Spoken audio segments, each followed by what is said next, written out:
Bien, he titulado esta conferencia La más grande invitación. Y esta es una invitación que ha sido enviada a la humanidad desde que los grandes eventos en torno a la vida de Jesús acontecieron.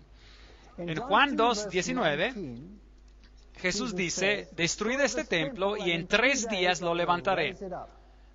Ahora, el templo obviamente era un tipo, un prototipo, y sirvió como tipo prototipo de casi todo lo que Jesús representaba. Y en un sentido, nosotros también podemos llegar a ser parte de un templo espiritual que Dios está preparando. Y Él dice, el que venciere lo haré un pilar en mi casa, en mi templo. Así que hay un templo espiritual que se está preparando. Pero aquí Jesús está hablando de un templo, diciendo, este templo, y en 3 días lo levantaré. Bueno, el templo era bastante magnífico. Aquí vemos una réplica de él que fue construido en miniatura, y encontrarán esta réplica en Jerusalén. Y los judíos le respondieron en Juan 2:20, dijeron luego los judíos, en 46 años fue este templo edificado, y tú en 3 días lo levantarás. Pero el versículo 21 nos dice de lo que se trataba. Pero él hablaba del templo de su cuerpo. Así que Jesús estaba prediciendo que él iba a morir y que en 3 días él resucitaría de los muertos. Ahora, los judíos utilizaban una forma de cómputo inclusivo, de modo que si murió antes de la puesta del sol el viernes, ese fue el primer día, el sábado reposó en la tumba, y el primer día de la semana él resucitó, y cualquier porción de un día se consideraba un día completo, de modo que esos fueron 3 días. Y él habló de su resurrección. Ahora, si va a Jerusalén, encontrará este sepulcro en un jardín donde algunos aseguran que es donde Jesús descansó, y parece ser muy probable que este sea el lugar correcto. Y aquí hay un surco, una arboleda, y esta arboleda debió haber habido una piedra gigante, una piedra plana gigante que pudo haber sido rodada para retirarla, y eso es más o menos lo que parecía. Es un lugar interesante, lo descubrieron mientras hacían unas excavaciones, y cuando se encontraron con esto, se sorprendieron, porque todo encaja tan bellamente en su lugar. En una de las primeras conferencias hablamos de donde Jesús caminó, y vimos algunos datos interesantes en relación a este mismo lugar. El versículo 22 dice en Juan 2, por tanto, cuando resucitó de los muertos, sus discípulos se acordaron que había dicho esto, y creyeron en la Escritura y en la palabra que Jesús había dicho. Juan 2:22. Ahora, ¿a qué escrituras se estaban refiriendo? Obviamente, las únicas escrituras que tenían entonces eran el Antiguo Testamento. Y por lo que se refiere al Antiguo Testamento, al libro de Isaías, donde hay una maravillosa historia sobre el Mesías y sobre la forma en que sufriría y moriría y el hecho de que sería crucificado entre criminales. Y tenían que ser textos como estos a los cuales ellos pensaron. Juan 2:22. Primera de Corintios 15, 14, 17 y 18, esos versículos, toma esta resurrección y nos dice cuál es su importancia. Y si Cristo no resucitó, vana es entonces nuestra predicación. Todas las otras grandes religiones del mundo veneran ante los sepulcros de sus fundadores. Pero no es así con el cristianismo. El sepulcro de Cristo está vacío. Y así dice, si Cristo no resucitó, vana es entonces nuestra predicación. Vana es también nuestra fe, vuestra fe. Y si Cristo no resucitó, vuestra fe es vana. Aún estáis en vuestros pecados. Porque solo por medio de la muerte y la resurrección de Cristo pueden ser perdonados mis pecados. Y esto es algo que el mundo debe comprender. Porque existe este movimiento hoy para que todas las religiones se unan como si estuvieran en el mismo nivel una con otra. Pero si quita esta frase, entonces la salvación ya no tiene sentido. Entonces ellos también, los que se durmieron en Cristo, perecieron. Así que, en otras palabras, aquellos que murieron en Cristo están esperando la resurrección, la cual es garantizada por medio de la muerte y de la resurrección de Cristo. Él fue los primeros frutos de esa resurrección. ¿Cómo puede ser Él los primeros frutos si la Biblia dice que otros fueron resucitados por Cristo mismo? Y el libro de Judas implica que Moisés fue resucitado. La verdad es que hay personas en el cielo que nunca murieron, como Elías o como Enoc. Y ¿qué de ellos si Cristo es los primeros frutos? Había la ofrenda mecida y Cristo, los primeros frutos, resucitó junto con los que salieron de los sepulcros que fueron abiertos y un número de personas fueron resucitadas de entre los muertos en la resurrección de Cristo. ¿Qué hay de todos ellos? Cristo es el garante. En otras palabras, aun si personas fueron trasladadas antes de la muerte de Cristo, fue bajo la presciencia, la garantía de que Cristo moriría y sería resucitado de entre los muertos y vencería al pecado. Por lo que su salvación dependía, al igual que la nuestra, de la muerte y resurrección de Cristo. A este Jesús, entregado por el determinado consejo y anticipado conocimiento de Dios, ¿ve la presencia? Dios sabía que iba a tener éxito. ¿Podría haber fallado? Sí, pudo haber fallado. Él era completamente humano y completamente divino.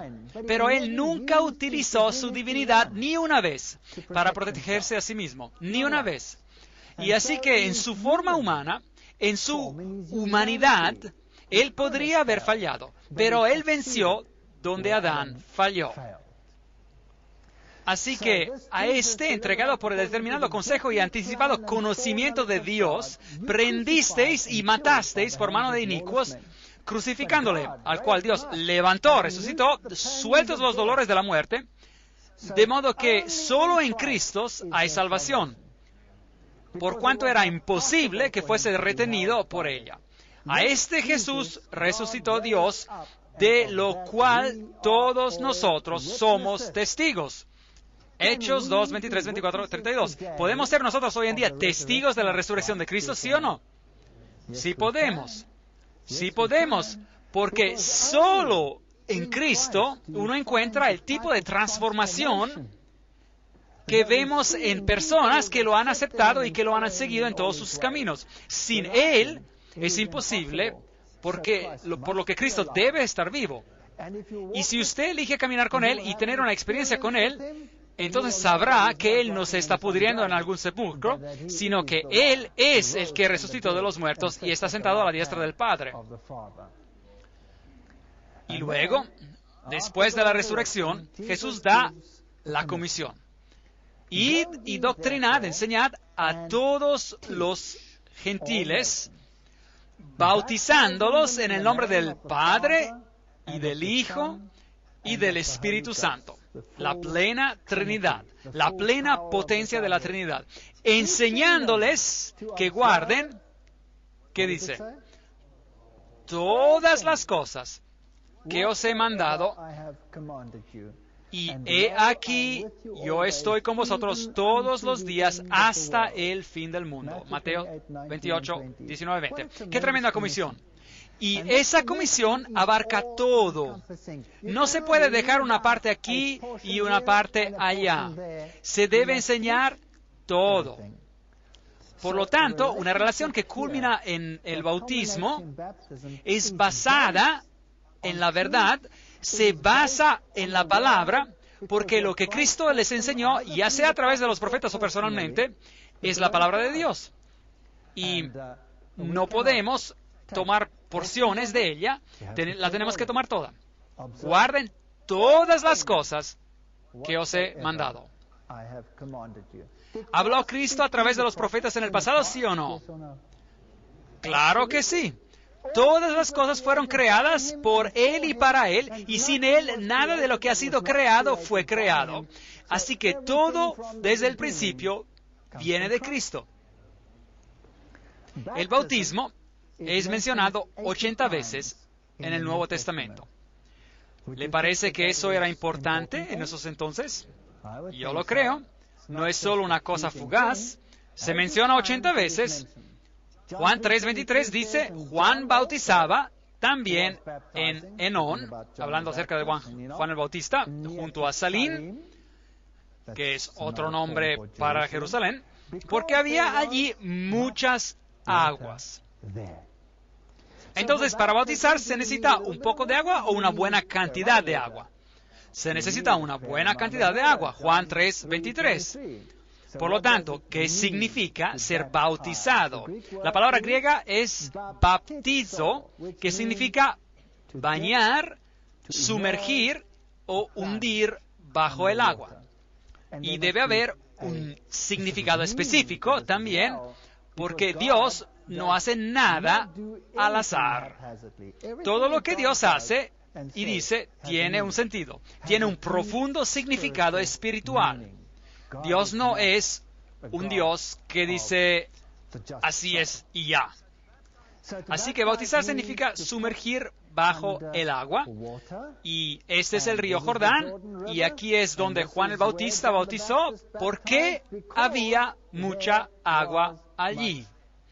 Mateo 3, 5, 6 dice, y salía a él Jerusalén y toda Judea y toda la provincia de alrededor del Jordán, y eran bautizados por él en el Jordán, confesando sus pecados. Ahora, ¿qué es el pecado? Hemos aprendido acerca de esto. ¿Qué era eso? La transgresión de la ley. Así que la gente que no vivía en armonía con Dios, venían aquí, confesaban sus pecados, y el bautismo era un símbolo del lavamiento del pecado. Y venían y razonaban, y Juan el Bautista hablaba palabras indecisas o palabras claras y cortantes. Palabras claras y cortantes. Y luego eventualmente Jesús mismo vino a Juan el Bautista, y Juan el Bautista sabía que Jesús era el Mesías. Y le dijo a Jesús, yo no te voy a bautizar, tú debes bautizarme a mí, yo no soy digno de desatar o atar la correa de tus zapatos. Y Jesús dijo, deja ahora, porque así nos conviene cumplir toda justicia. Entonces Juan le dejó. Ahora tenemos una pregunta aquí. Si el bautismo es un símbolo de lavar los pecados, por lo menos es uno de los símbolos, ¿era necesario que Jesús se bautizara? ¿Cometió él algún pecado? No. Él dice, el diablo viene y tiene ¿cuánto de mí? Nada, ni un pecado. Jesús fue el Hijo de Dios totalmente sin pecado y mancha. ¿Por qué era entonces necesario que se cumpliera toda justicia y que Jesús también se sometiera a la ceremonia del bautismo. Porque Jesús no es solo nuestro Salvador, no es solo nuestro Dios, Él es también nuestro ejemplo. Así que Jesús pone el ejemplo y se dice en la Biblia que si usted sigue a Cristo debería caminar así como Él caminó. Así que estudiar la vida de Cristo es estudiar el caminar cristiano, y Cristo fue bautizado. Y Jesús, después que fue bautizado, Mateo 3:15, subió luego del agua. ¿Qué es lo que nos dice eso de la manera en que fue bautizado? Debió haber estado sumergido en el agua. Eso es lo que dice. Así que Jesús estaba sumergido en el agua. En ese momento el cielo se abrió y vio al Espíritu de Dios que descendía como paloma y venía sobre él. Mateo 3:16. Así que el Espíritu de Dios descendió no siendo una paloma, pero sino como una paloma. Ahora, ¿cómo desciende una paloma? Suavemente, suavemente. Y hubo una voz de los cielos que decía, este es mi Hijo amado, o que yo amo, como dice la Nueva Versión Internacional en inglés, en quien tengo complacencia. Mateo 3, 16, 17. Cuando alguien es bautizado, ese mismo privilegio le pertenece. Cuando se sumerge, lo mismo le ocurre. El Espíritu Santo desciende como una paloma. Y Dios dice, este es mi Hijo o hija amada, en la cual tengo contentamiento. De manera que la paloma no necesariamente significa literalmente a una paloma, pero los atributos de una paloma son lo que encontraremos en la función del Espíritu Santo. Eso es algo que vale la pena estudiar. Dios ungió con el Espíritu Santo y con poder a Jesús de Nazaret. Hechos 10:38. Ahora, la palabra poder allí implica los medios, el mecanismo, los instrumentos, por así decir, para decirlo simple y sin rodeos, para hacer todo lo que Él iba a hacer. Porque Él, siendo completamente humano, y sin embargo completamente divino, no iba a utilizar su divinidad para su propio beneficio. Y en todas las cosas Él fue tentado al igual que nosotros, por lo que Él recurrió al mismo poder al cual nosotros podemos recurrir, el cual anduvo haciendo bienes y sanando a todos los oprimidos del diablo, porque Dios era con Él. Hechos 10:38. De manera que el poder del Espíritu Santo, en el poder del Espíritu Santo, Él salió haciendo el bien y predicando el Evangelio de la salvación en Él por los siguientes 3 años y medio. Ahora, los fariseos habían oído que Jesús hizo y bautizó a más discípulos que Juan. De manera que Juan el Bautista no era el único que estaba bautizando. Y de hecho dice, Jesús mismo no bautizaba, sino sus discípulos. Pero los discípulos bautizaron a la gente según lo que Juan hacía. Ahora, nos planteamos otra vez la pregunta, ¿por qué es que Jesús no bautizó? Porque Él es el que está tipificado en el bautismo. Él es puesto como un ejemplo, pero sus discípulos fueron los que bautizaron después. Juan 4, 1, 2. Ahora, otra cosa que es interesante sobre el bautismo y el tipo de preguntas que se plantean alrededor del bautismo, porque hoy en día se cree que todo lo que tiene uno que hacer es simplemente decir, aquí estoy listo, y uno viene bautizado y básicamente Cristo pagó por todo y podemos vivir como antes. Pero Jesús colocó a la gente bajo la gracia y luego los llamó a la obediencia. ¿Recuerdan eso? Lo mencionamos anteriormente. El caso clásico fue María Magdalena. Tampoco yo te condeno, siendo puesta bajo la gracia, vete y no peques más, siendo colocada nuevamente en obediencia hacia la ley.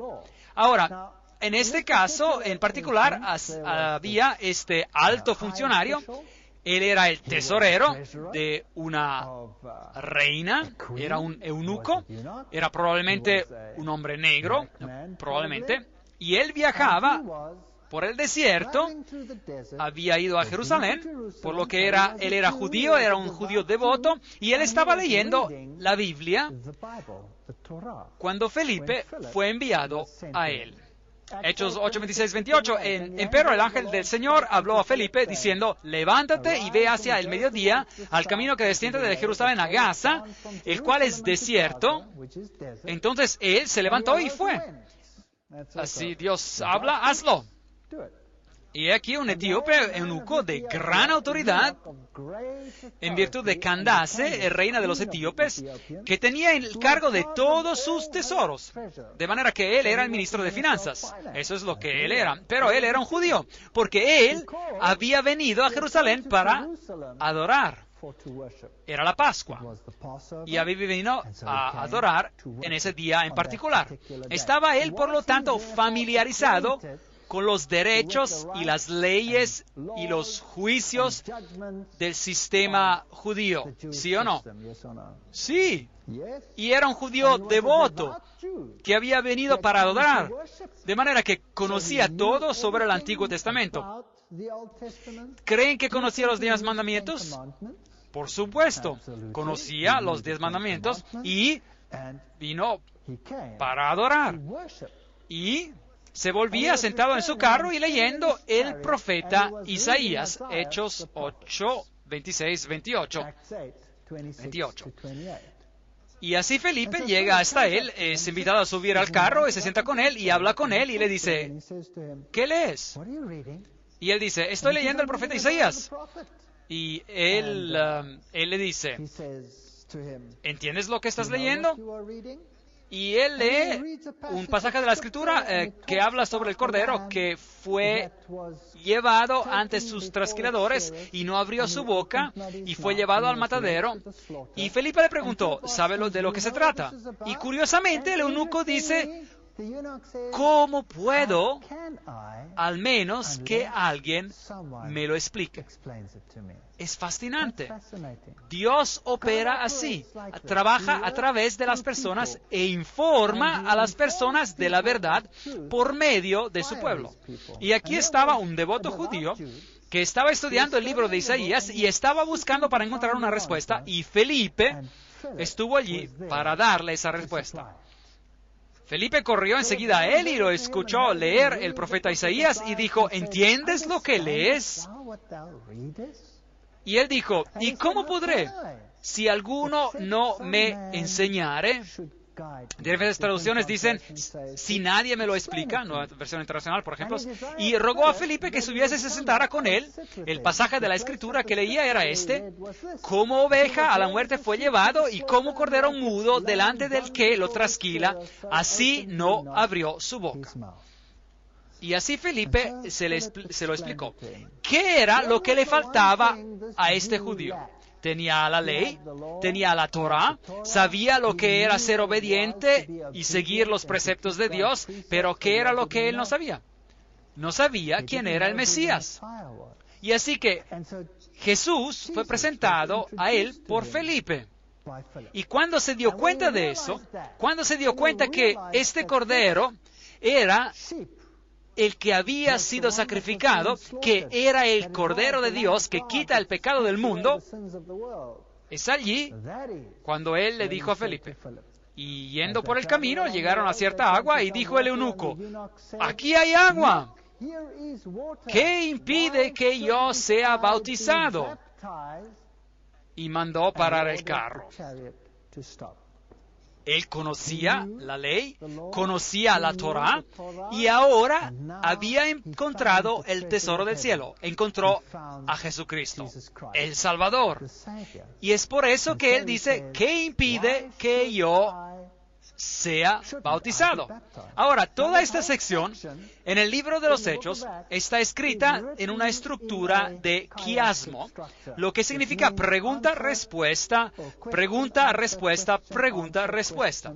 Ahora, si usted tiene alguna de las traducciones modernas de la Biblia, le será difícil encontrar este versículo, porque su Biblia tendrá el versículo 36 y el versículo 38, pero dejará fuera el versículo 37. Compruébelo esta noche si lo quiere. Hechos 8, versículo 37. Y Felipe dijo, la pregunta fue, ¿qué impide que yo sea bautizado? Y Felipe dijo, si crees de todo corazón, bien puedes. Bien puedes. Respuesta muy importante. De manera que, ¿cuál era el prerequisito para el bautismo? Creer con todo tu corazón. ¿Por qué cree que algunas traducciones modernas prefieren dejar afuera ese versículo? Y también dicen en el margen que no estaba en el texto original, pero la estructura del quiasmo, que es pregunta, respuesta, pregunta, respuesta, pregunta, respuesta, sería destruida si se dejara ese texto afuera. De manera que ese texto, tal como está en la Reina Valera o en algunas buenas traducciones, debería estar allí. Y dice, si crees de todo corazón, bien puedes. Bien puedes. Y respondiendo, dijo, creo que Jesucristo es el Hijo de Dios. Ahora, recuerde que era un judío. Jesús dijo, enseñándoles que, ¿lo recuerdan? Todas las cosas que os he mandado. Todas las cosas. Si me amáis, guardad mis mandamientos. Hoy tenemos a gente que no conoce nada sobre los requisitos de Dios y aceptan a Jesús como su Salvador y piensan que pueden seguir como antes sin entrar en armonía con los preceptos de Dios. Así que los judíos tenían a la ley y no tenían al Mesías. Hoy queremos al Mesías y no queremos a la ley. Es bastante confuso. En realidad, aquellos que guardan los mandamientos de Dios y tienen la fe de Jesús, eso es lo que la Biblia dice, ser el grupo que representa todo el Evangelio. ¿Por qué murió Jesús por nosotros? ¿Por qué nos encontramos en la transgresión? ¿Significa eso que nos quedamos en la transgresión? Por supuesto que no. Así que es muy importante. Si crees de todo corazón, bien puedes. Y respondiendo dijo, creo que Jesucristo es el Hijo de Dios. Esto era lo que él le faltaba. Él no conocía al Mesías. Y cuando él aceptó al Mesías como su Salvador personal, fue bautizado. Y descendieron ambos al agua, Felipe y el eunuco, y le bautizó. Hechos 8, 36, 38. Así que en todos los ejemplos que tenemos, vemos que la Biblia habla de un bautismo y que es un bautismo de inmersión. Ahora, si nosotros vamos a la iglesia primitiva, veremos que en la iglesia primitiva también se bautizaba por inmersión. Aquí hay una cruz bizantina y una antigua iglesia bizantina y esta está en ruinas, por supuesto, y si camina a través de esas ruinas hay una antigua pila bautismal donde se bautizaba a estas personas. De más cerca se puede ver que allí uno bautizaba por las escaleras, uno bajaba ahí y allí era donde ellos bautizaban. Así que la iglesia primitiva, después de Cristo, bautizaba por inmersión. Esta aquí es una pila bautismal interesante. Esta es también una iglesia bizantina y esta fue construida allí donde vivían los esenes. Y estas iglesias primitivas, todas tenían fuentes bautismales con escalones que conducían hacia abajo. Esto es en el desierto, donde no hay mucha agua, por lo que tenía una pila bautismal más pequeña, pero el bautismo por inmersión es ciertamente posible también aquí, en una fuente como esta. Si usted visita las iglesias antiguas, también nos revelan el método que se utilizaba en los tiempos anteriores. Esta es una iglesia del siglo I en Filipia. Esta era la pila bautismal donde las personas eran bautizadas. Y si se pregunta de dónde se originó el bautismo por aspersión o por infusión, vertiendo el agua sobre la frente de un infante? Bien, entonces tienen que ir a Roma para descubrirlo, debido a que es de allí de donde se origina. Y aun si va a algunas de las iglesias más antiguas de Roma, todavía encontrará grandes pilas bautismales. Y aquí en Capodicea, en Turquía, la ciudad oculta de algunos cristianos en la Edad Media, allí también encuentran el bautismo por inmersión. Y tenían estas pilas bautismales profundas, donde uno bajaba por las escaleras y venía bautizado por inmersión. Algunos de los relieves y algunas de las pinturas que tenemos de ese periodo temprano, si vamos a Rusia, por ejemplo, aquí tenemos el bautismo del rey ruso Vladimir el Grande, una pintura de eso, por la iglesia primitiva bizantina. Hoy la iglesia ortodoxa es un vestigio de eso. También vemos su bautismo por inmersión. Y aquí hay un relieve temprano donde Cristo está siendo bautizado en un fresco de África, y allí lo tienen también de pie bajo el agua, y el agua llega hasta su cintura. Así que, ¿de dónde sale este bautismo infantil? Si la Biblia habla sobre el bautismo por inmersión. Y si la Biblia dice, si crees de todo corazón, bien puedes. ¿Puede un niño creer con todo su corazón? ¿Puede un infante tomar una decisión, sí o no? ¿Quién toma la decisión por el niño? Los padres hacen la decisión por el niño.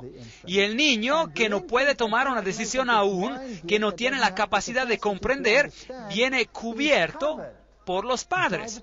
El Nuevo Testamento dice, Pablo dice, que si usted tiene un matrimonio, y cuando solo una de las personas en este matrimonio está en Cristo, entonces el marido es santificado por la fe de la esposa, o la esposa es santificada por el esposo,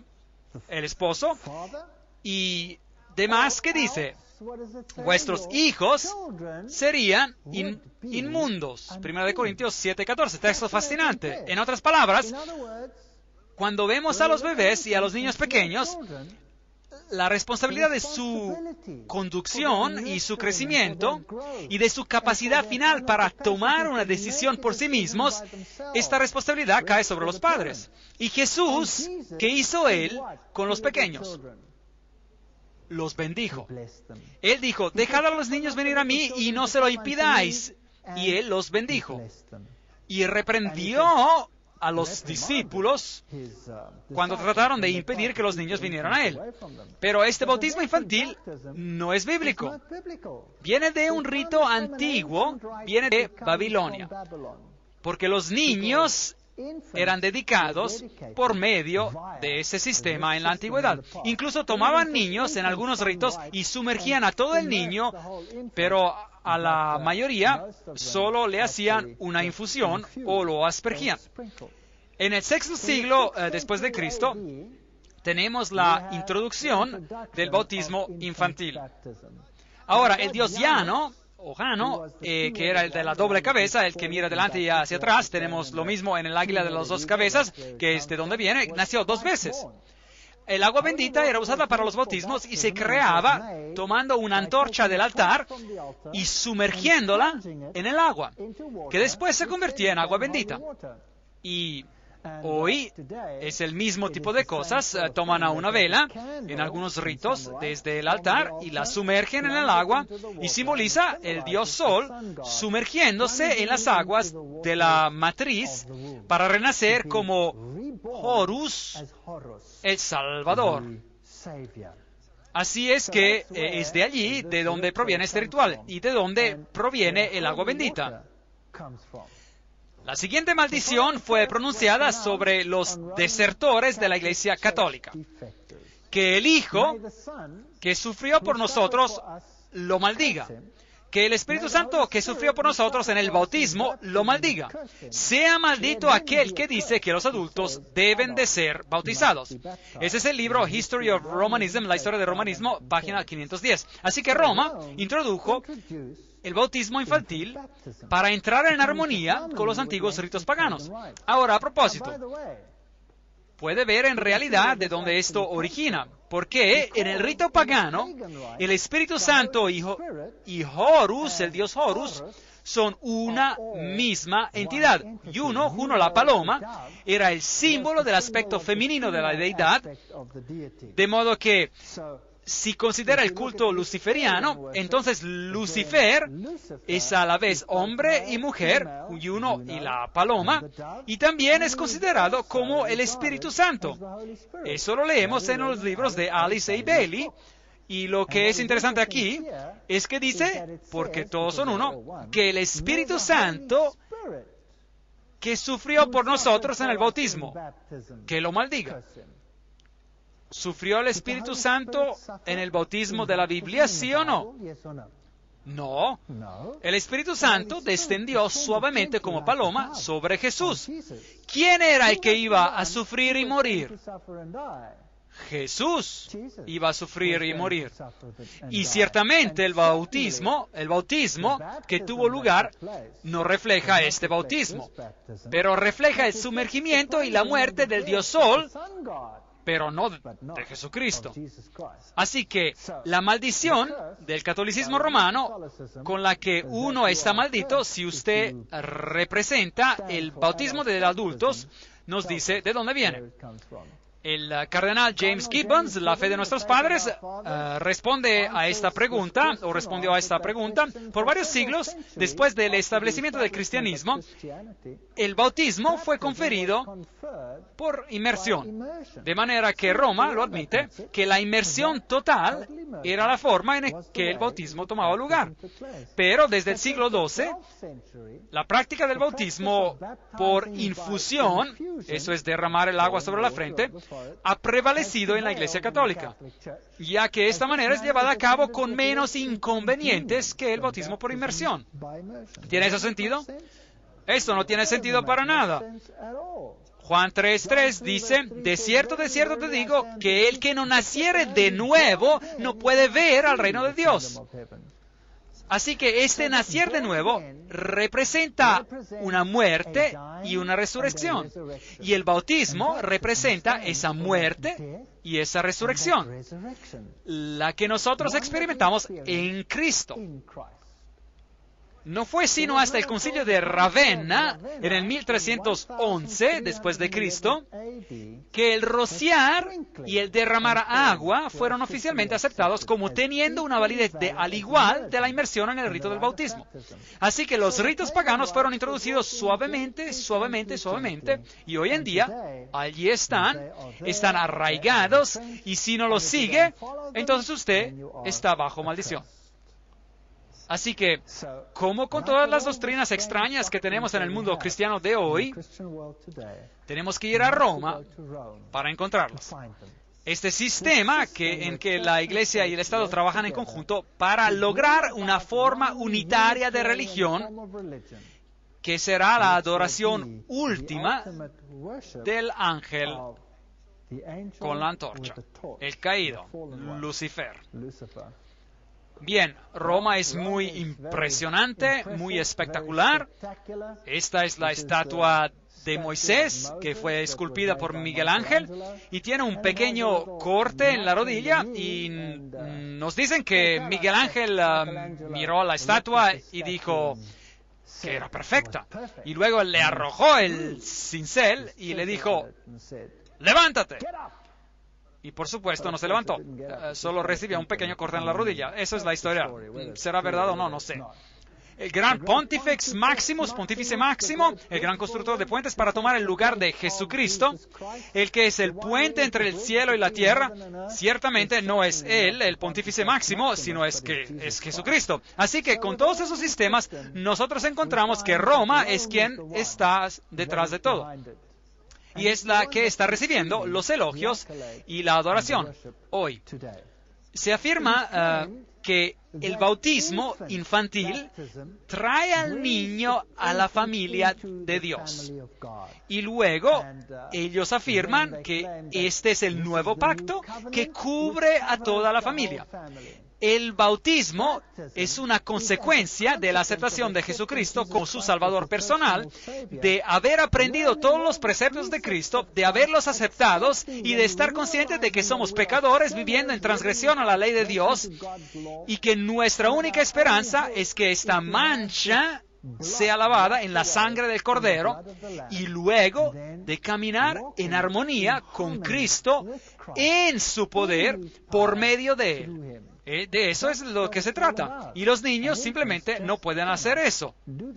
He aquí una fuente infantil que encontrarán en el Vaticano. No hay espacio para inmersión allí. La Biblia dice en Efesios 4:5, un Señor, una fe, un bautismo. ¿Cuántos bautismos tenemos allá en el mundo? Muchos diferentes ritos de bautismo. Algunos bautizan por inmersión. Por ejemplo, los bautistas, bautizan por inmersión. Otros practican el bautismo infantil rociando. Otros practican el bautismo infantil por infusión. Otros no practican el bautismo con agua, pero afirman solo un bautismo espiritual. Algunos practican el bautismo por inmersión sumergiéndose una vez. Otros practican el bautismo por inmersión sumergiéndose 3 veces en el nombre del Padre, del Hijo y del Espíritu Santo. Y algunos practican el bautismo por inmersión 7 veces. ¿Cuál de esos está en lo correcto? La Biblia dice, hay un Señor, una fe, un bautismo. Seguro, tendría que ser muy simple resolver el problema. Uno tiene que ir a la fuente de referencia. ¿No es eso correcto? ¿Y cuál es la fuente de referencia? La Biblia. Entonces, ¿por qué la gente no toma la norma de la Biblia, sigue los dictados de la Biblia, y entonces alcanzaremos a tener un solo bautismo? ¿Correcto? ¿Cuántas veces dice que Jesús fue sumergido bajo el agua? Una vez. ¿Dice en algún lado que el eunuco se sumergió un par de veces? ¿Sí o no? No. Así que debería ser posible tener solo un rito. De hecho, cualquier doctrina en la Biblia tendría que ser discernida siguiendo el mismo método. Si una iglesia dice que esta es la manera y otra dice que esta es la manera y otra dice no, esa es así la manera, y las iglesias se están dividiendo todo el tiempo sobre estos asuntos, seguramente que deberíamos de poder ir a la palabra de Dios y decir, bueno, eso es lo que la palabra dice, hagámoslo de esa manera. Y si puede encontrar una iglesia que dice, esto es lo que la palabra dice, hagámoslo en cada uno de los aspectos, bueno, entonces tendrá un Señor, una fe, un bautismo. Pero desafortunadamente no vivimos en un mundo así. Entonces echemos un vistazo al simbolismo del bautismo para que podamos ver lo que realmente implica. Primera de Pedro 3:21. Y esta agua simboliza el bautismo. Ahora nos salva, no quitando las inmundicias de la carne, sino con la aspiración de una buena conciencia hacia Dios. Nos salva por la resurrección de Jesucristo. Así que cuando usted es bautizado, ¿qué está usted conmemorando? La resurrección de Cristo. Ahora, el mundo cristiano dice, recuerda la resurrección de Cristo haciendo ¿qué? ¿Observando qué? Observando el domingo. ¿Eso no es bíblico? Eso no es bíblico. Usted conmemora la resurrección de Jesucristo mediante la participación en el bautismo. ¿Y saben qué? La Biblia nos dice algo interesante. Nos dice, uno es bautizado, resucita y es bautizado en Cristo. Instituyó Jesús también un mini bautismo para recordarnos de este evento. Sí, Él introdujo el lavado de los pies. Y Él dijo, haced esto todas las veces que hacéis esto, hacedlo en memoria de mí. Haced lo que os dijo. Bienaventurados seréis si las hiciereis, esas cosas. El lavado de los pies es un mini bautismo que nos recuerda del lavado del bautismo, del renacimiento que tuvimos. En un sentido, usted va por la vida y recoge un poco de polvo por aquí y un poco de polvo por allá, y en el solemne rito de la comunión, cuando usted participa en el cuerpo y en la sangre de Cristo, entonces el lavado de pies forma parte de ello. Y la Biblia dice claramente que tenemos que hacer esto. Bendito, bienaventurados seréis si las hiciereis. Muy pocos lo hacen ahora ya. De cierto te digo que el que no naciere de agua y del Espíritu no puede entrar en el reino de Dios. Juan 3:5. ¿Estará el hombre en la cruz? El ladrón. ¿Estará él en el cielo un día, sí o no? Sí. ¿Fue el bautizado?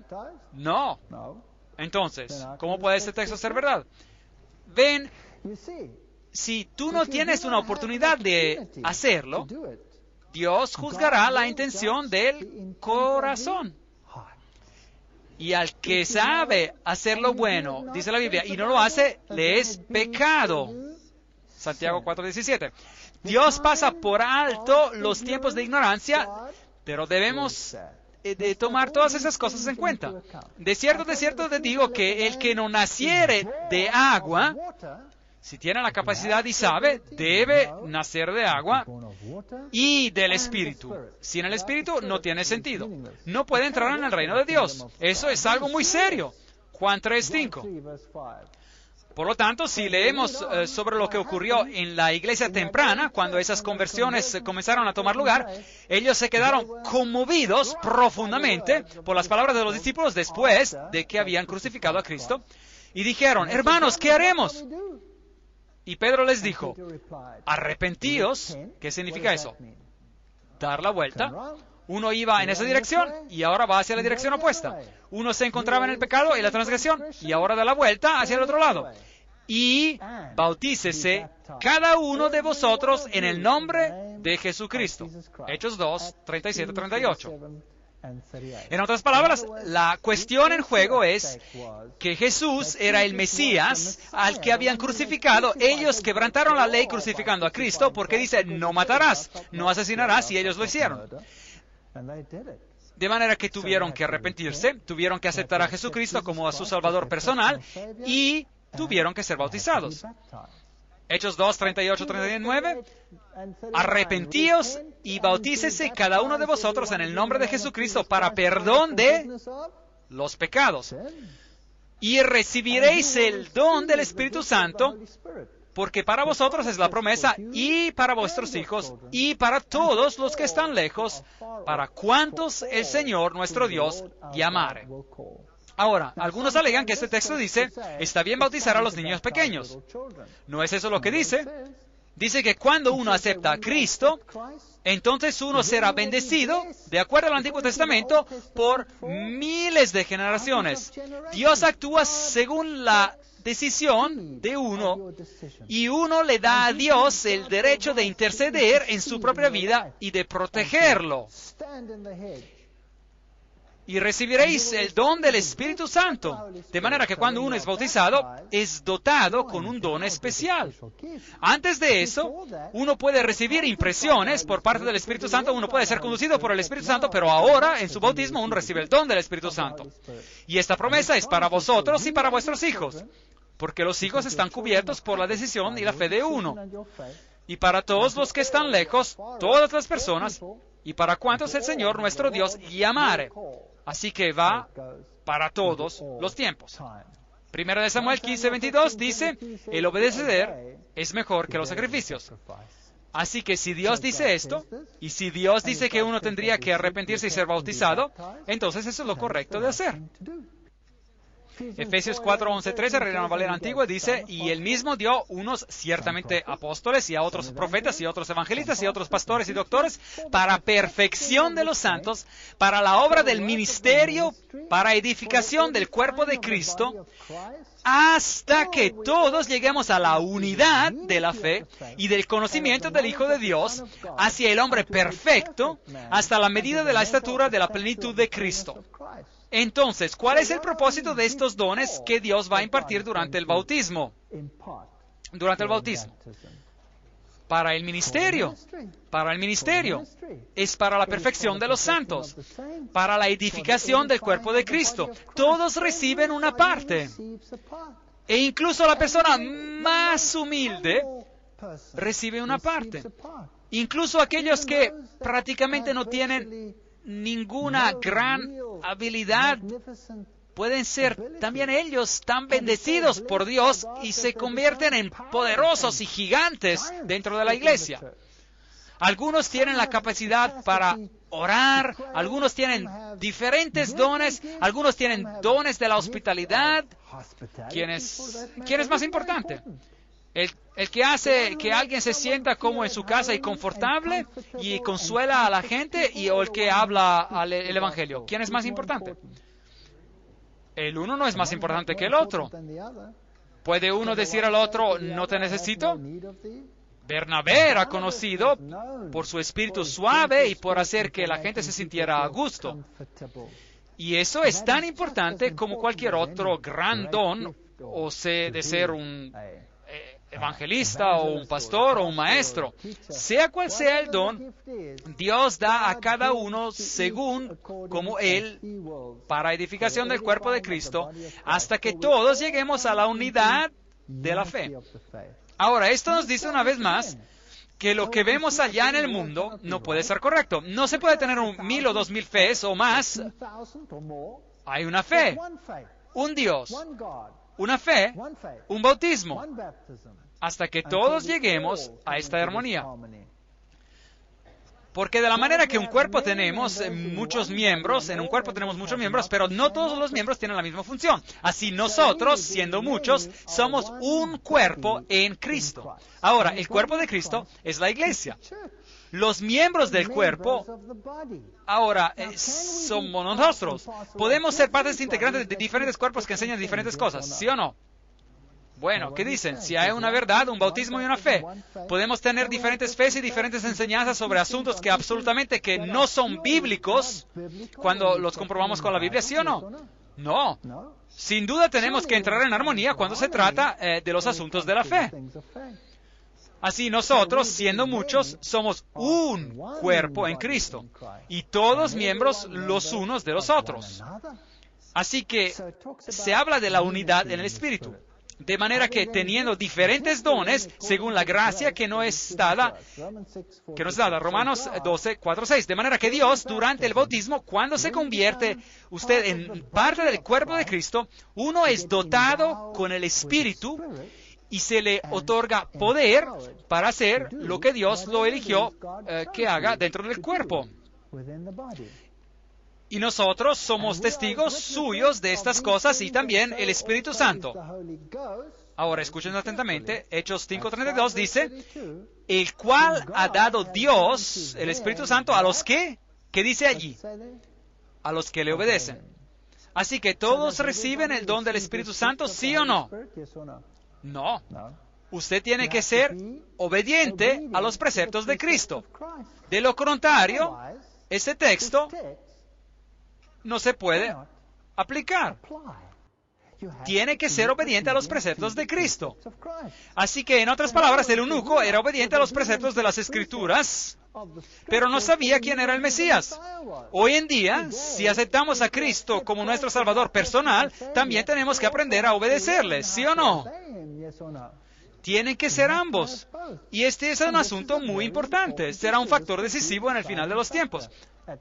¿No sabéis que todos los que hemos sido bautizados en Cristo Jesús hemos sido bautizados en su muerte? Porque somos sepultados juntamente con Él para muerte por el bautismo. ¿Implica eso morir, sí o no? Sí, implica morir. Y por lo tanto, cuando uno va bajo el agua, uno deja de respirar. Y eso simboliza la muerte. Pero si continúa siendo meramente un símbolo, entonces no es un verdadero bautismo. Si yo muero la muerte del hombre antiguo y resucito siendo el mismo hombre antiguo, ¿es eso un bautismo genuino? No. De manera que si no se me enseñan los preceptos de Cristo, si no se me enseña cómo volver en armonía con Cristo, entonces esa muerte y esa resurrección no tienen en realidad sentido. Tengo que saber cómo entrar en armonía con Cristo. ¿O no sabéis que todos los que hemos sido bautizados en Cristo Jesús hemos sido bautizados en su muerte? Porque somos sepultados juntamente con Él para muerte por el bautismo. Ahora, ¿saben ustedes que el mundo musulmán acusa el cristianismo de ser una religión fácil? Porque todo lo que uno tiene que hacer es arrodillarse y decir, bien, Señor, perdóname. Y luego uno se levanta y puede hacerlo nuevamente. Y puede ir a, digamos, que si uno es católico romano, uno puede ir al sacerdote y puede confesar el pecado y ya se desaparece. Y luego uno puede cometerlo de nuevo y regresar y confesarlo, cometerlo de nuevo, regresar y confesarlo. Y uno siempre podrá recurrir a esta confesión. Y luego si uno está en el pecado, cuando uno muere, uno recibe la última unción y aun cuando uno esté muerto y todo esto viene eliminado. Eso no es cristianismo, eso es paganismo. Y no es cierto. Los musulmanes dicen que si usted comete algo malo, uno paga el precio de inmediato. Así que si uno es un ladrón, se le corta la mano. Uno la pierde. Uno la pierde. Si uno es un ladrón 2 veces, entonces es difícil de robar. A uno ya no le quedan manos. Eso es lo que ocurre en algunos de esos países. Así que uno paga por lo que ha hecho. Y por tanto, ese es el verdadero pago por la transgresión. El cristianismo es una religión fácil, ellos dicen. Y el cristianismo falso lo es. Porque la gente abusa de la gracia de Cristo como una excusa para seguir llevando el estilo de vida que tenían antes, ¿correcto? Pero el verdadero cristianismo exige una pena de muerte. De tal manera que uno muere y uno viene sepultado con Él por medio del bautismo en la muerte. A fin de que como Cristo resucitó de los muertos por la gloria del Padre, así que también nosotros andemos en, ¿qué dice? En vida nueva. Romanos 6, 3, 4. No puedo vivir la vida antigua. Tengo que ser transformado. De manera que cuando recibo el conocimiento del Hijo de Dios, quien murió por mí, y se me enseñan todas las cosas que Él ha mandado, y acepto que me encuentro en la transgresión a la ley de Dios, y acepto el don de la salvación en Jesucristo, y soy bautizado, sepultado con Cristo en el bautismo. Así que cuando Jesús murió, potencialmente toda la humanidad murió con Él. Y cuando resucitó, potencialmente toda la humanidad resucitó con Él. Pero Dios honra nuestra libertad de elección. Y cuando elegimos seguirlo, aceptamos ese rito de morir en Cristo y resucitar en Cristo, y recibimos una vida nueva, renacidos. Y a menos que recibamos esta vida nueva, no somos salvos. Tenemos que entrar en armonía con Cristo. Y Cristo observó los mandamientos de su Padre, ¿sí o no? Sí. Entonces debemos de observarlos nosotros también, sí. Así que la obediencia es un prerequisito. La gente no quiere eso hoy en día y quieren una gracia barata. Dicen, todo lo que tengo que hacer es creer y soy salvo. Sí, uno tiene que creer. Pero si no hay obediencia, entonces uno es un transgresor de la ley de Dios. Y si uno quebranta uno los quebranta a todos los mandamientos. Y uno será juzgado por la ley. Por la ley de Dios. Jesús dice, a los que dicen, pero Señor, Señor, ¿acaso no hicimos en tu nombre esto y aquello, echamos fuera demonios e hicimos lo que se necesitó? Jesús les dice, apartaos de mí, hacedores de maldad. Y aquí él, para maldad, utiliza la palabra anomia, que literalmente significa en contra de la ley de Dios. Hoy en día existe una doctrina que se llama anomianismo, lo que significa eliminar la ley de Dios. Anomía. No se puede tener una sin la otra. Uno no puede tener la salvación en Cristo y al mismo tiempo evitar regresar en armonía con Él. Esta es la razón por la cual Él murió por nosotros. ¿Por qué murió por cada uno? Para salvarnos. Así que, para que podamos vivir esta vida nueva, tenemos que renacer. Les diré algo. Si uno realmente se convierte en un cristiano y realmente sigue a Cristo en todos sus caminos y es bautizado, y uno resucita en Cristo y en Él, por medio de Él, camina la vida de Cristo, nadie lo reconocerá a usted. Sus viejos amigos dirán, ¿quién es Él? No lo conocemos. No quiero estar con Él. Ya, aléjense. Se lo garantizo. Yo perdí a todos mis viejos amigos cuando me bauticé. Cuando empecé a caminar con el Señor y regresé a la armonía con los preceptos de Cristo, todos mis amigos se fueron. Yo no quería beber con ellos ya. Yo era un aguafiestas, en cierto sentido, porque yo no quería hacer las cosas que hacía antes. Y mi propia familia tampoco me reconocía. Así que ese es el tipo de vida nueva que uno debe llevar. Pero gracias a Dios, que uno hace muchos nuevos amigos y hay una nueva familia. Así que muerte a nuestra antigua forma de vida pecaminosa, eso es muy importante. De lo contrario, no es cosa verdadera. La sepultura de nuestros pecados en la tumba acuosa del bautismo y la resurrección a una nueva vida en Cristo. Una que está en armonía con los preceptos de Cristo. Segundo de Corintios 5:17, de modo que si alguno está en Cristo, nueva criatura es. Totalmente nueva, totalmente nueva. Las cosas viejas pasaron, y aquí todas son hechas nuevas. Totalmente diferentes. Puede causar trastornos en una casa si uno acepta y el otro no. El antiguo marido ya la reconoce, o la esposa no lo reconoce al marido. ¿Quién eres tú? Ya no te conozco. Tú eres tan diferente, has cambiado totalmente. ¿Qué te pasó? Y muchas veces ni quieren conocerlo a uno. Y solo la oración y la paciencia y la bondad puede hacer frente a un problema como ese. Sabiendo esto, que nuestro viejo hombre fue crucificado juntamente con él para que el cuerpo del pecado, y el pecado es la transgresión de la ley, esa es la definición, es la única que hay en la Biblia, para que el cuerpo del pecado sea destruido, a fin de que nos sirvamos más al pecado. Es muy claro, Romanos 6:6. Así que Jesús lo pagó todo y no hay nada que yo pueda hacer. Nadie puede guardar la ley de Dios en ningún caso. Es imposible. ¿Eso es bíblico, sí o no?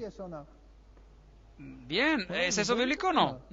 No debemos servir al pecado. ¿Puedo hacerle mi propia fuerza? No, solo en Cristo. Pero, ¿puedo dejar de robar? ¿Puedo dejar de mentir? ¿Puedo dejar de hacer trampa? ¿Puedo dejar de mirar donde no debería mirar? Porque tengo poder sobre este cuello, ¿verdad? Así también vosotros consideraos muertos al pecado. Si quiere morir al pecado, ¿debe saber de lo que es pecado es? Sí. Porque por medio de la ley es el conocimiento del pecado. Dice la Biblia, Romanos 3:20. Así que si quiero morir al pecado, ¿debo de conocer la ley, sí o no? Sí. Así que, ven, hoy en día tenemos un problema totalmente diferente al que el eunuco se enfrentó. Él conocía la ley, pero él no conocía a Cristo. Hoy conocemos a Cristo, pero no conocemos a la ley. De manera que tenemos que entrar en la plenitud de la estatura de Cristo. De manera que, así también, vosotros consideraos muertos al pecado, pero vivos para Dios en Cristo Jesús, Señor nuestro. Romanos 6:11. Así que morimos con Cristo. en el rito del bautismo, somos resucitados en una nueva persona, totalmente nueva, brillantemente nueva. Ahora, nuevos, si tiene un coche nuevo, ¿cuántas abolladuras, deformaciones tiene cuando lo compra? De hecho, si usted toma su flamante coche y ve una pequeña raspadura ahí, ¿qué le va a usted a decir al vendedor? ¡Hey! ¿Qué es eso? Después de conducir ese coche por 20 años, ya a nadie le importa, ¿saben? Pero cuando el coche es nuevo y uno se pone muy quisquilloso, ¿verdad? Bien, así es como uno está brillantemente nuevo. ¿Cuántas faltas puede haber en ese coche? ¿Qué sucede si usted conduce por el camino y empieza a escuchar un ruido y se va a regresar de un golpe? ¿Qué está pasando aquí? ¿No se suponía que era nuevo?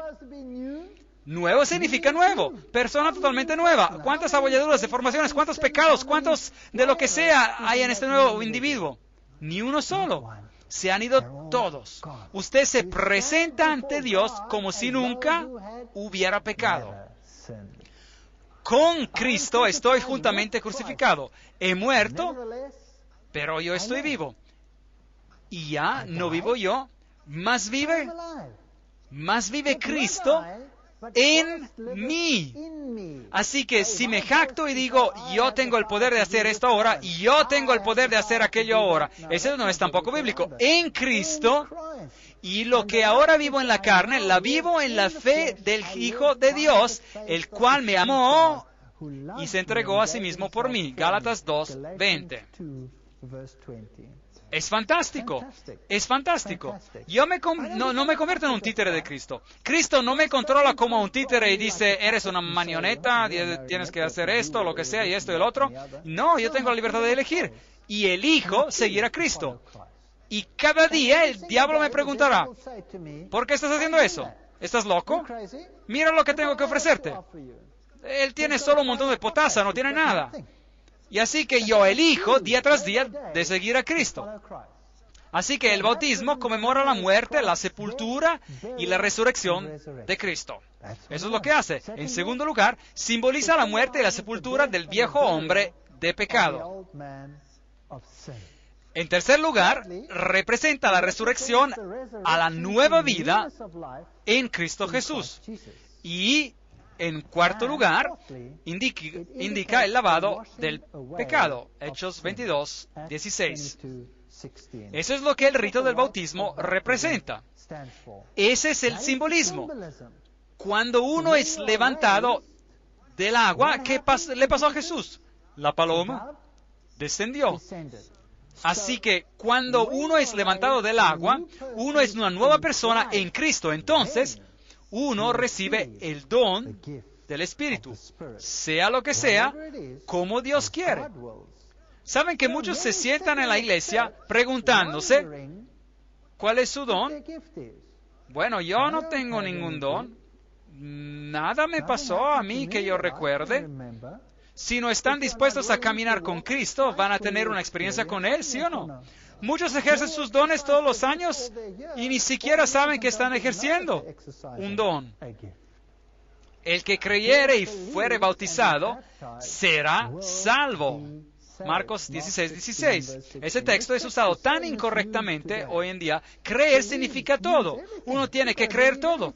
Si crees de todo corazón, bien puedes. Hechos 8:37.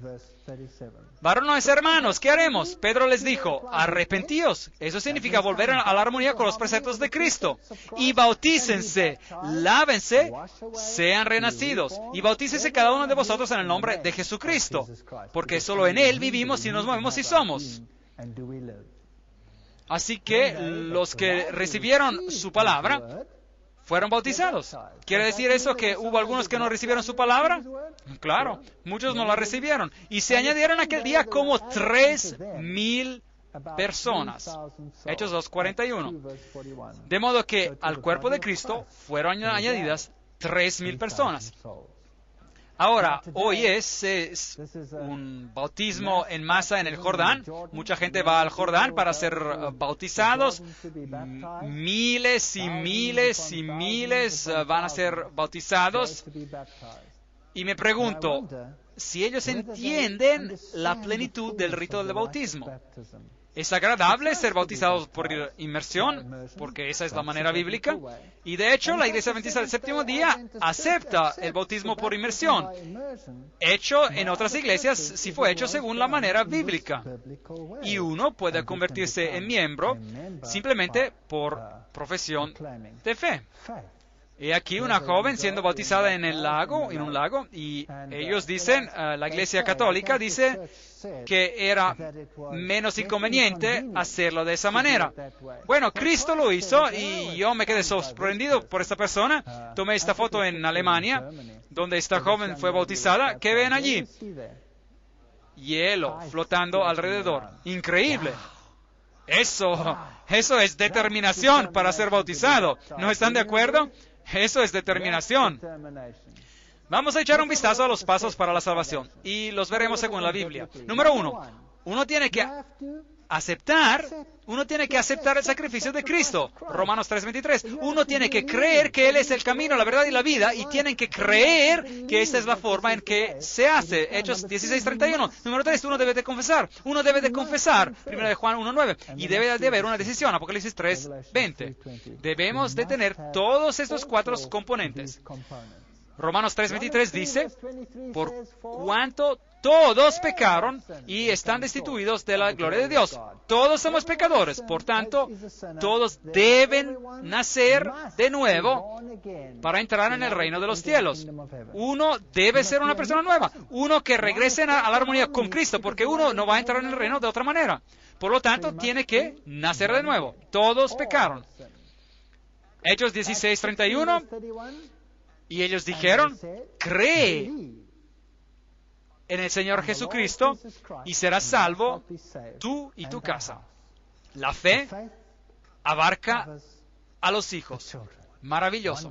Todos pecaron, tengo que aceptarlo y debo de creer en los méritos de Cristo y tengo que confesar mis pecados. Si confesamos nuestros pecados, Él es fiel y justo para que perdone nuestros pecados. De modo que si tengo un bautismo sin una confesión, ¿es válido? No. Y nos limpia Él de toda maldad. 1 de Juan 1:9. He aquí, yo estoy a la puerta y llamo. Si alguno oyere mi voz y abriere la puerta, entraré a él y cenaré con él y él conmigo. Apocalipsis 3:20. Esto es lo que amo sobre el carácter de Dios. Él no forza a nadie. ¿Qué hace Él? Él está a la puerta y llama. Él no forza su camino para entrar. Así que, ¿qué debe hacer uno en el análisis final? Uno debe aceptar la invitación, debe abrir la puerta e invitarlo a entrar en su vida. Ahora, ya sabemos lo que bautismo significa. ¿Significa también que yo vengo a formar parte de la iglesia de Cristo cuando soy bautizado? Porque por un espíritu somos todos bautizados. No 10 espíritus, no 20, no 1000, ni 2000, un espíritu. Somos todos bautizados. ¿En cuántos cuerpos? Un cuerpo. Sea que seamos judíos o griegos. Ahora, recuerda que la palabra judío se utilizaba para los primeros cristianos también, y que se los consideraba todavía como judíos o griegos, sea siervos o libres, y a todos se nos dio a beber de un mismo espíritu. 1 Corintios 12:13. Solo hay uno, hay solo una verdad, no hay 10 verdades, miles de verdades. Y el Señor añadía cada día a la iglesia los que habían de ser salvos. Hechos 2:47. Así que cuando uno acepta el rito de bautismo, cuando uno acepta a Jesús como su Salvador personal, cuando uno se bautiza, uno se convierte en parte del cuerpo de Cristo. Y ese cuerpo de Cristo debe de ser el que enseña ¿cuántas cosas? ¿Cuántas cosas? Todas las cosas. Porque por un solo espíritu fuimos todos bautizados. ¿En cuántos cuerpos? Un cuerpo. Y Él es la cabeza del cuerpo, que es la iglesia. Colosenses 1:18. Sí, el bautismo por inmersión es personal, pero también es corporativo. Quiere decir que uno viene a formar parte del cuerpo de Cristo. Ahora, ¿qué hay sobre el rebautismo? Si uno ha sido bautizado, digamos que uno ha sido bautizado de una manera que no está de acuerdo según la totalidad del principio bíblico. ¿Qué pasa entonces? ¿Se debe de volver a bautizar? Bueno, veamos lo que ocurrió en Hechos 19, 1 a 5. Pablo, después de recorrer las regiones superiores, vino a Éfeso y hallando a ciertos discípulos les dijo, ¿recibisteis el Espíritu Santo cuando creísteis? Así que habían aceptado a Cristo, eran creyentes, y ellos le dijeron, ni siquiera hemos oído si hay un Espíritu Santo. Entonces dijo, ¿en qué pues fuisteis bautizados? Ellos dijeron, en el bautismo de Juan. Ahora, Juan predicó el bautismo de arrepentimiento, pero el bautismo de Cristo implica convertirse parte del cuerpo de Cristo y recibir el don que le otorga el poder para predicar a Cristo. Dijo Pablo, Juan bautizó con bautismo de arrepentimiento, diciendo al pueblo que creyesen en aquel que vendría después de él. Esto es en Jesús el Cristo. Cuando oyeron esto, fueron bautizados en el nombre del Señor Jesús. Hechos 19, 1 a 5. Ahora, una vez más, algunas denominaciones van a decir, bueno, eso significa que solo debemos de bautizar en el nombre del Señor Jesús. Pero el Señor Jesús mismo dijo, bautícenlos en el nombre del Padre, del Hijo y del Espíritu Santo. Esta es la porción mesiánica. Sí, tiene que darse cuenta de quién es el Mesías. Pero cuando uno es bautizado, uno viene bautizado en la plenitud de la divinidad. Uno no es solo bautizado proporcionalmente o en una parte, sino en Cristo no hay salvación. Pero Cristo y el Padre son ¿qué? Uno. No puede ser bautizado en uno sin que sea bautizado en el otro. Es imposible. Así que el bautismo por inmersión, rebautismo es necesario. Si uno cree que ha recibido un bautismo bíblico total, entonces, como he dicho, la Iglesia Adventista del Séptimo Día reconoce ese bautismo y puede convertirse en parte del cuerpo que guarda los mandamientos de Dios y tiene el testimonio de Jesús por profesión de fe. Pero si uno cree que es mejor ser bautizado en la plena verdad, entonces el rebautismo, es también bíblico. Así que Dios trabaja a través de su iglesia. Eso es muy, muy importante. Hechos 9:6. Aquí está uno de los más grandes discípulos de Cristo. Y él, temblando y temeroso, dijo, Señor, ¿qué quieres que yo haga? Ese es el mismo Pablo. Pablo en el camino a Damasco tiene una visión y él ve a Jesucristo y se da cuenta de que él está en la transgresión, que él está persiguiendo a Cristo porque él persigue a sus seguidores y se arrepiente y dice, Señor, ¿qué quieres que yo haga? Y el Señor le dice, ¿sabes, Pablo? Te he llamado para que seas un apóstol a los gentiles, y quiero que vayas a todas las partes del mundo y que prediques el Evangelio de Jesucristo. No pasó eso, nada de así, ni siquiera el poderoso Pablo. Esto es lo que ocurrió. Y el Señor le dijo, levántate y entra en la ciudad, y se te dirá lo que debes hacer. ¿No es eso fascinante? Dios no trabaja fuera de su cuerpo. Él guía a la gente, Él alimenta, conduce a la gente, pero en el análisis final, Él los va a guiar hacia el cuerpo. Fue entonces Ananías y entró en la casa. Ese era el discípulo que Dios había elegido de entre los hermanos para decir a Pablo lo que él tenía que hacer. Y poniendo sobre él las manos, dijo, hermano Saulo, el Señor Jesús, que se te apareció en el camino por donde venías, me ha enviado para que recibas la vista y seas lleno del Espíritu Santo. Hechos 9, 17. Es un texto muy importante. Dios no levanta a la gente afuera, para ir y decirle al cuerpo lo que debe de hacer. Él los envía al cuerpo para que se les diga qué hacer. ¿Tiene eso sentido? Así que estos son principios bíblicos muy importantes donde uno puede encontrar solidez en la fe de uno mismo. Aquí está la paciencia de los santos, los que guardan los mandamientos de Dios y la fe de Jesús. Apocalipsis 14:12.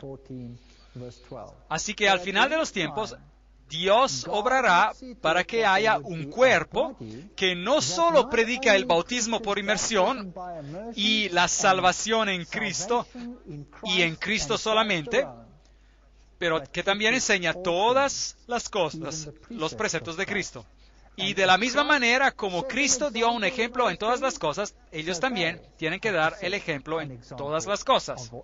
Así, si Cristo dijo, te he dado un ejemplo con el lavado de los pies, entonces esa denominación debe practicar el lavado de los pies. Si Cristo dijo, bautismo por inmersión, entonces esa denominación debe bautizar por inmersión. Si Cristo dijo, si me amáis, guardad mis mandamientos, entonces esa denominación debe guardar los mandamientos, ¿correcto o no? Cada cosa debe de estar en armonía con la palabra. Y si no lo está, entonces es un problema. El mensaje de los tres ángeles. Solo hay una denominación en el mundo que predica el mensaje de los tres ángeles. No hay otra.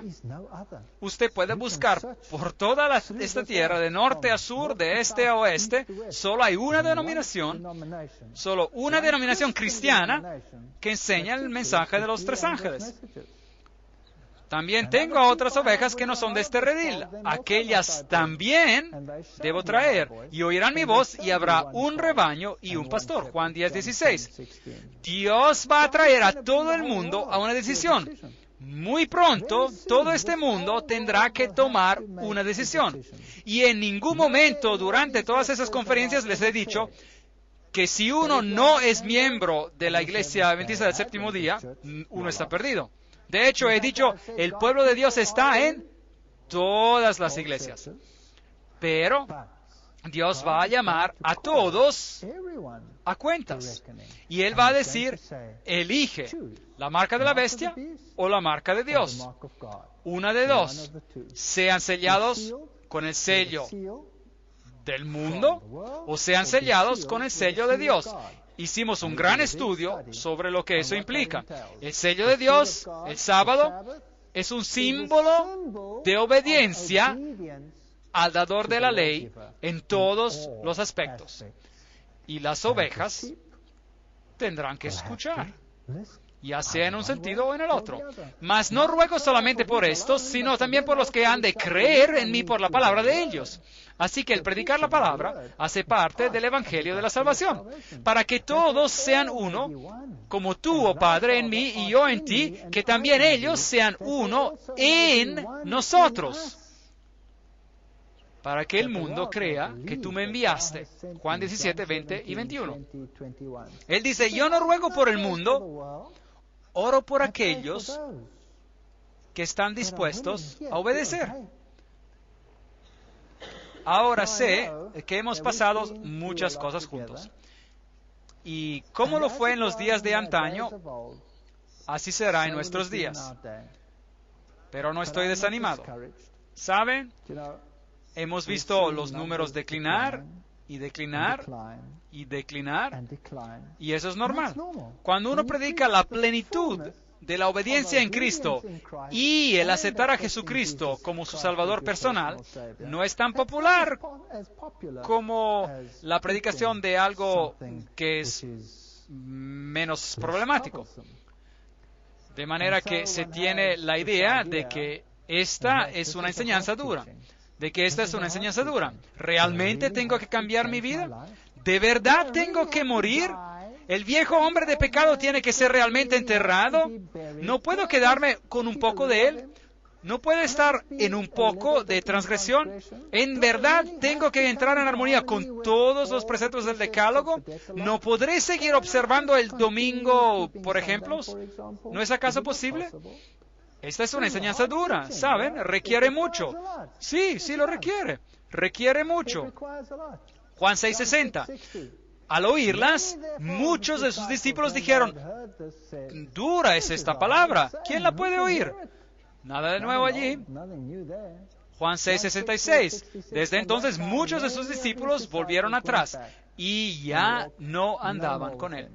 Hemos visto exactamente lo mismo pasando aquí. exactamente lo mismo.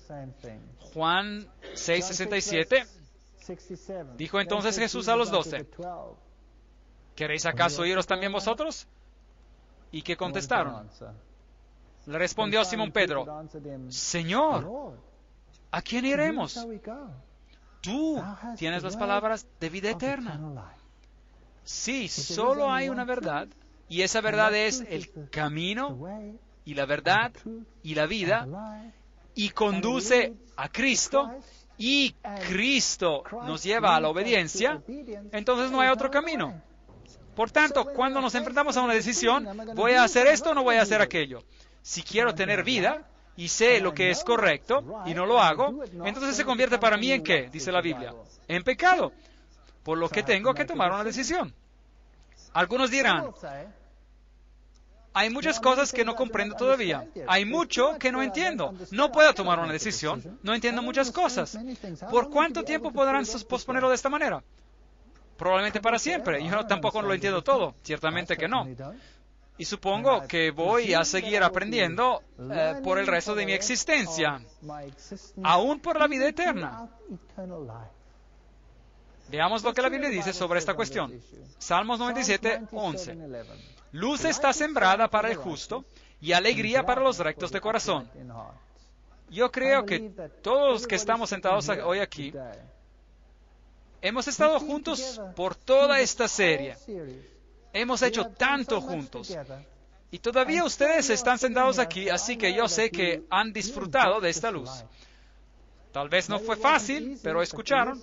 Salmo 112:4, resplandeció en las tinieblas la luz a los rectos. Uno comienza a entender cómo todo encaja. Hay tantas preguntas. ¿Por qué esto y por qué lo otro? ¿Por qué es eso así? ¿Por qué lo otro es de otra manera? ¿Cómo podemos todos pertenecer a la misma cosa? ¿Cómo es uno salvo? Todas esas preguntas. Si uno es realmente recto de corazón, Dios le da la respuesta.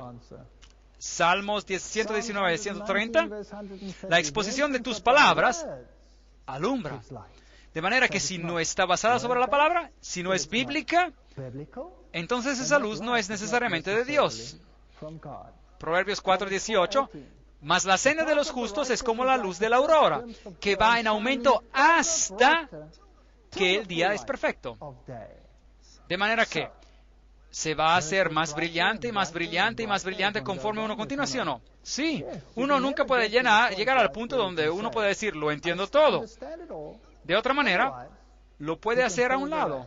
Que lo puede hacer a un lado. No, ustedes saben, yo he descubierto una cosa. Puedo tomar una novela, puedo tomar un libro de ciencias. Soy un profesor de fisiología.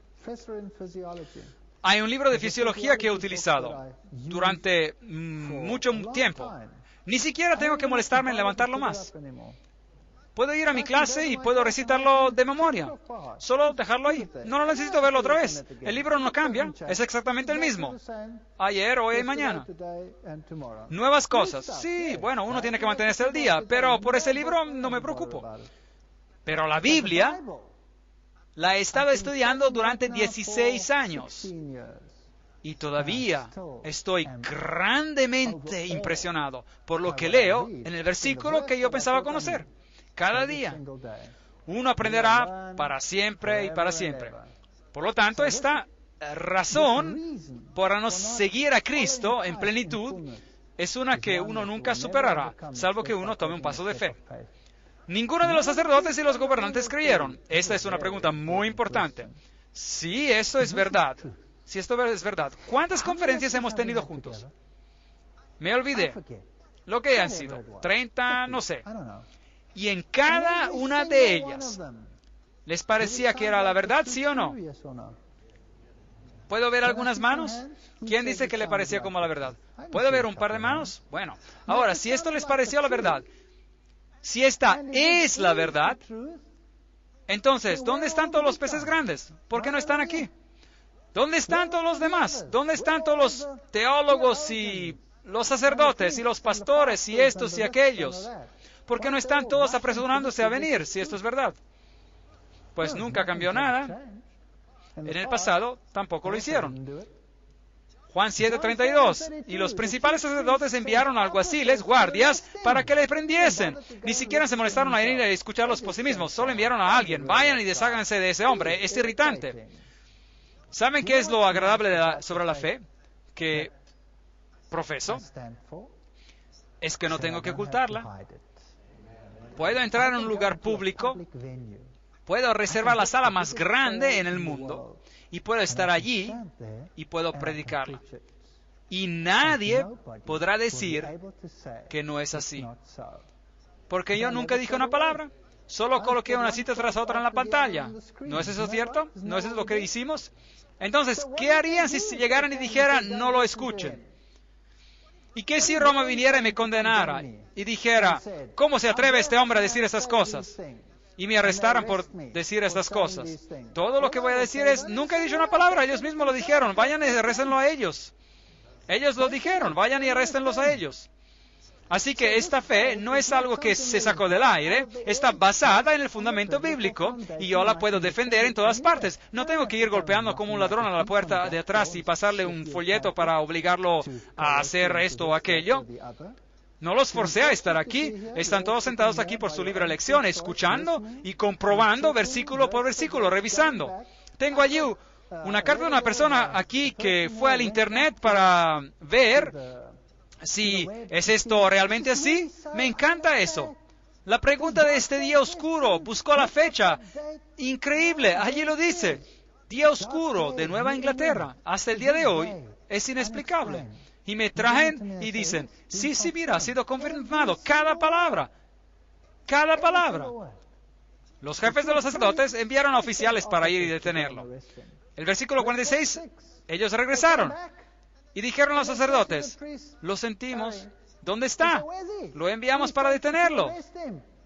Y ellos dicen, pero saben, nadie habló jamás como este hombre. Nadie jamás les dio tanto sobre qué pensar como lo hizo Jesús. Versículo 47. Así que también ustedes se han dejado engañar. Replicaron los fariseos. ¿Acaso ha creído en alguno de los gobernantes o de los fariseos? Bueno, estamos en lo mismo, en el mismo barco. Afortunadamente, incluso en los tiempos bíblicos, muchos de los fariseos y de los escribas creyeron. La mayoría de ellos no creyeron, pero muchos de ellos sí creyeron. Nicodemos creyó, a pesar de que vino en el medio de la noche, temiendo que pudiese ser visto, pero él creyó. Y él se convirtió en una fuerza después de eso. Y yo les digo que son miles y miles los que están aceptando esta verdad. Miles, hay millones en todo el mundo aceptando esta verdad. Y siendo añadidos cada día, miles sobre miles sobre miles. En América del Sur, todos los días, 2 o 3 mil personas se añaden. Cada día. Ahora, añada esto a lo largo del tiempo, millones de personas están viniendo a esta verdad. Si hacen encuestas y averiguan cuántos adventistas del séptimo día hay, entonces encontrarán que en las encuestas hay más adventistas del séptimo día que en los libros de la iglesia. Esto es fascinante. Si un gobierno hace una encuesta en su país preguntando a qué denominación pertenece, hay más adventistas del séptimo día en ese país que en los libros de la iglesia. ¿Qué les dice eso? Que en sus corazones ellos han aceptado esta verdad, pero no han dado aún el último paso. Hay iglesias completas, incluyendo al pastor, iglesias completas que están viniendo a esta verdad. ¿Por qué? Porque hay tanto en ella que no se puede negar. Y otros dirán, así que también ustedes se han dejado engañar. Juan 7:47, ninguno de los otros le han creído. Bueno, tal vez no se han molestado en estudiarlo. Algunos dirán que el precio es demasiado alto. No quiero pagar este precio. Tengo que renunciar a demasiado. ¿Y qué es lo que uno tiene que renunciar? Padre mío, si es posible, pase de mí esta copa, pero no sea como yo quiero, sino como tú. Mateo 23:39. Es profundo que Dios debe elegir algo tan simple como la obediencia, un día, para hacer una diferencia entre el bien y el mal. Absolutamente increíble. Voy a esperar hasta que el Espíritu me mueva. Usted sabe, realmente yo sé que esto está correcto, pero usted sabe, realmente aún no me quiero dar un paso todavía. ¿No es esta una frase que la gente usa? Bueno, Proverbios 16:25 dice, hay camino que parece derecho al hombre, mas sus salidas son caminos de muerte. Si usted sabe que algo es correcto, hágalo. Yo no soy uno de esos evangelistas que va a estar aquí al frente poniendo presión, porque todos estos tiempos hemos hablado a sus mentes y ojalá que a sus corazones también. Pero sin duda, me gustaría que sus corazones y sus mentes trabajaran juntos. Esta es su decisión, no la mía. Yo no tengo que forzarlos. Ustedes deciden si esto está correcto o incorrecto. Tal vez cree realmente que no sabe todavía o aún no está seguro. Eso es razonable. Y entonces dice, pero yo deseo aprender más acerca de esto porque creo que es lo correcto. No quiero tener nada más que ver con ello. Eso es también su decisión y de nadie más. Y causará división. Yo sé que si acepto esto, mi esposo o mi esposa se van a asustar. Podría perder a mi novio o a mi novia, a mi trabajo. Mi familia se va a volver loca. Loca. La mía se volvió loca. Mi primo hizo así sobre la mesa y dijo, esta es tu mitad y esta es mi mitad. Nunca podré un pie en tu casa otra vez. Éramos mejores amigos, siempre estábamos juntos, comíamos juntos, bebíamos juntos, nos reíamos juntos, llorábamos juntos. Así. No ha regresado a mi casa en 16 años. Es duro. Mi familia, algunos de ellos realmente saben que es la verdad, pero quieren dar un paso, no quieren dar un paso. Es increíble, asombroso. Y otros, familias enteras, simplemente lo aceptan, no lo puedo entender, me enloquece, estoy celoso. Familias enteras, el padre, la madre, el tío, el novio, la novia, di estudios bíblicos en mi casa a un grupo de personas. Y una joven estaba saliendo con mi hijo, y mi hijo la trajo al estudio bíblico. Así que empezó a escuchar el estudio bíblico. Lo siguiente que hizo, ella trajo a su hermana, eran metodistas. Ella trajo a su hermana. La siguiente cosa que hizo, ellas trajeron al padre, y después trajeron a la madre, y después trajeron a los otros novios y los demás, y cada uno de ellos, sin problemas. Increíble. A veces funciona así, uno no sabe, pero sí puede también causar división. Mateo 10, 34, 37. No penséis que he venido para traer paz a la tierra. No he venido para traer paz, sino espada. La palabra va a ser la espada. Y eso que va a ser la única arma que tenemos. Porque he venido para poner en disensión al hombre contra su padre, a la hija contra su madre, y a la nuera contra su suegra, y los enemigos del hombre serán los de su casa. El que ama a padre o madre más que a mí, no es digno de mí. El que ama a hijo o hija más que a mí, no es digno de mí. ¿Saben qué? La Biblia tiene todos estos asuntos tratados. No hay manera de salirse de esto, aparte de decidir. Y el que no toma su cruz y sigue en pos de mí, no es digno de mí. Mateo 10:38. Ahora, eso implica una cruz. Eso significa que es una carga. Uno tiene que levantarla y tiene que seguir a Cristo. Esto no significa que somos individuos desdichados y miserables, pero si hay una cruz, es una carga. ¿Y saben cuál es la mayor carga? La mayor carga ya no es uno mismo. La mayor carga es, ¿cuántos de ustedes han sentido lo mismo? ¿Cómo voy a convencer a mi madre, a mi padre, a mi esposo, a mi esposa, a mi novio, a mi novia? ¿Cuántos de ustedes han sentido esto? ¿Puedo ver algunas manos? Puedo ver algunas manos. Esta es la carga. La carga es de la misma manera que Cristo tenía una carga por almas. Mi esposa se sentó y lloró cuando escuchó estos mensajes por primera vez. No por ella misma lloraba, sino por sus padres. Su padre, ella amaba a su padre. Él era un hombre tan amable, ahora ya está muerto, tan bueno, tan generoso. Era tan divertido estar cerca de él. Él pertenecía a la nueva era, probablemente un alto masón, un ocultista. y adoraba al diablo. Increíble. Eso da miedo. No sé qué pasó con él al final. Lo cuidamos hasta que murió. Mejor dicho, mi esposa lo cuidó. Y hacia el final de su vida nunca más dijo una palabra negativa. Y lo que ocurrió en su mente está entre Dios y él. Deseo, espero, creo que voy a verlo en la resurrección. Pero todos tienen una cruz y tenemos que seguirlo. Ahora, así dice Jehová, creador tuyo, oh Jacob, y formador tuyo, oh Israel, no temas, porque yo te redimí, te puse nombre, mío eres tú. Isaías 43:1. ¿Cree que Dios lo dejará solo con esa cruz para llevarla a solas? No. Allí dice, yo te he creado, te puse nombre, y no hay nada que temer. Él es el que dice, no temas. Esos son los asuntos. Eso es lo que hemos discutido todo este tiempo. Hay mucho más. Ni siquiera hemos empezado aún. ¿Hemos tenido un seminario sobre Daniel? No. ¿Hemos tocado aquí y allá sobre Daniel? ¿Hemos tenido un seminario de Apocalipsis? No hemos tocado aquí y allá en el Apocalipsis. Pero ¿por qué hablo sobre esos dos libros? Porque ellos conciernen en particular a nuestro tiempo, el final de los tiempos. No hemos tocado Isaías, que es toda la Biblia en una palabra profética. Mi libro favorito, Isaías, increíble. Hay tanto consuelo en ese libro. No hemos leído los Salmos juntos para determinar los que nos dicen. Algunos de ellos son escatológicos, algunos de ellos son mesiánicos, algunos de ellos son consuelo, algunos son sobre lo que significa arrepentirse. No hemos leído la Torah juntos, no hemos hecho nada. Hemos dado un vistazo a los preceptos y a los principios. Hay mucho más que aprender. Y vamos a continuar con esto.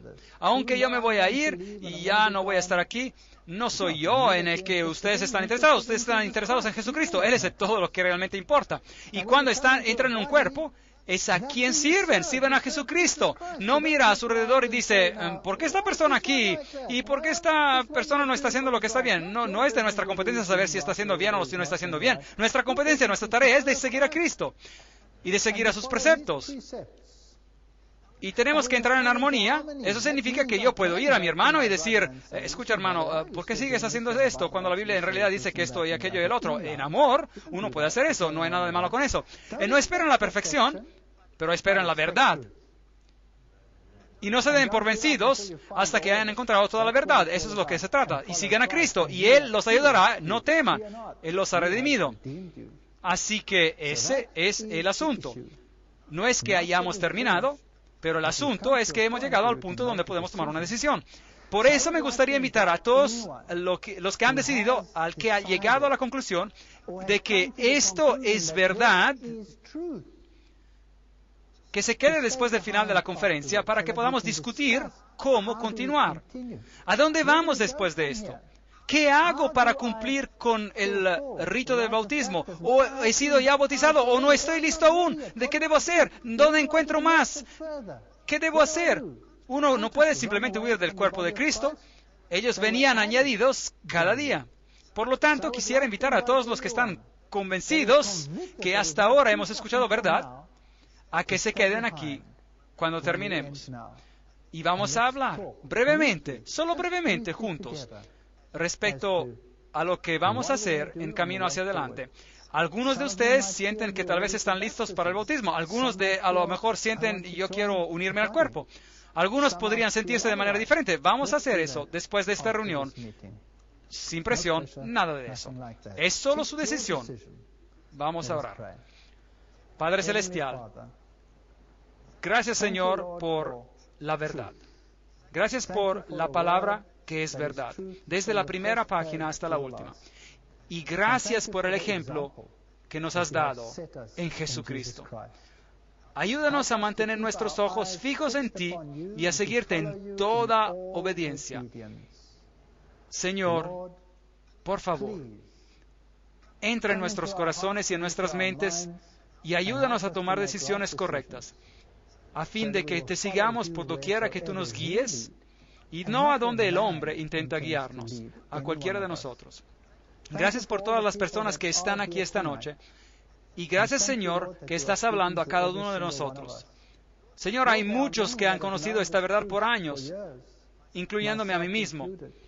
Y yo también esta noche, junto con ellos, quiero volver a entregar mi vida a ti. Y decir, Señor, a lo mejor me resbalé a lo largo del camino, o a lo mejor he cometido errores. Pero sé, Señor, que por tu gracia el hombre justo cae muchas veces, pero tú lo levantas de nuevo. Así que los que quieren volver y entregar sus vidas a ti, que ellos puedan también tomar una decisión esta noche. En el nombre de Jesús. Amén.